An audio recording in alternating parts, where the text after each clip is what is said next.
Revealing Jesus. ഞാൻ M T ആണ്, എൻ്റെ പടകിന്നും ശൂന്യമാണ്, ഞാനൊന്നും എൻ്റെ ലൈഫിലായില്ല എന്ന് തോന്നുന്ന ആരൊക്കെ എന്നെ കേൾക്കുന്നുണ്ട്. എന്നാൽ അവരോട് എൻ്റെ ശബ്ദം. യേശു കർത്താവ് ഒരിക്കൽ ഒരുവൻ്റെ പടകിൽ കയറി. വചനം പ്രസംഗിക്കാൻ വേണ്ടിയാണ് കയറിയത്. കയറിയപ്പോൾ പടകിൻ്റെ ഓണർ വല കഴുകിക്കൊണ്ടിരിക്കുക. യേശുവിൻ്റെ പ്രസംഗം കഴിഞ്ഞപ്പോൾ യേശു കർത്താവ് പറഞ്ഞു, നീ ആഴത്തിലേക്ക് നീക്കി വലയിറക്കുക.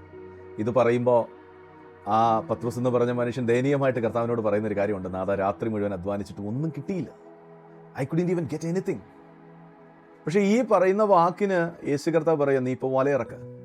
അവൻ വലയിറക്കി. വല നിറഞ്ഞു കഴിഞ്ഞപ്പോൾ ഈ പറഞ്ഞ വാക്കിൻ്റെ അധികാരവും പറഞ്ഞ വാക്കിൻ്റെ പ്രവൃത്തിയും അവൻ കണ്ടു. പക്ഷെ അതിനൊക്കെ ഉപരിയായിട്ട് പത്രോസിന് മനസ്സിലായ ഒരു കാര്യമുണ്ട്, എന്നെ കേൾക്കുന്ന, എൻ്റെ സാഹചര്യങ്ങൾ മനസ്സിലാക്കുന്ന ഒരുവനാണ് എൻ്റെ പടകിലുള്ള.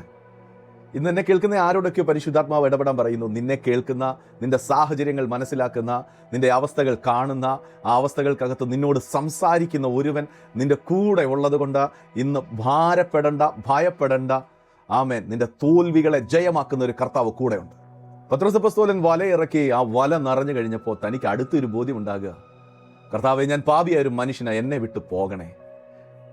യേശു കർത്താവ് തിരിച്ചൊരു മറുപടി പറയാം, എടാ, നിന്നെ വിട്ടിട്ട് പോകാനല്ല ഞാൻ വന്നത്, നിന്നെയും കൊണ്ട് പോകാനാണ് ഞാൻ വന്നേ. നിന്നെ ഇവിടെ വിടാനല്ല, നിന്നെ മനുഷ്യനെ പിടിക്കുന്നവനാക്കാൻ വേണ്ടിയാണ് ഞാൻ ഇവിടെ ഇറങ്ങി. നിന്നെ കേൾക്കുന്ന ആരോടൊക്കെയോ പരിശുദ്ധാത്മാവ് ഇടപെടാൻ പറയുന്നു, നിന്നെ കർത്താവിന് ആവശ്യമുണ്ട്.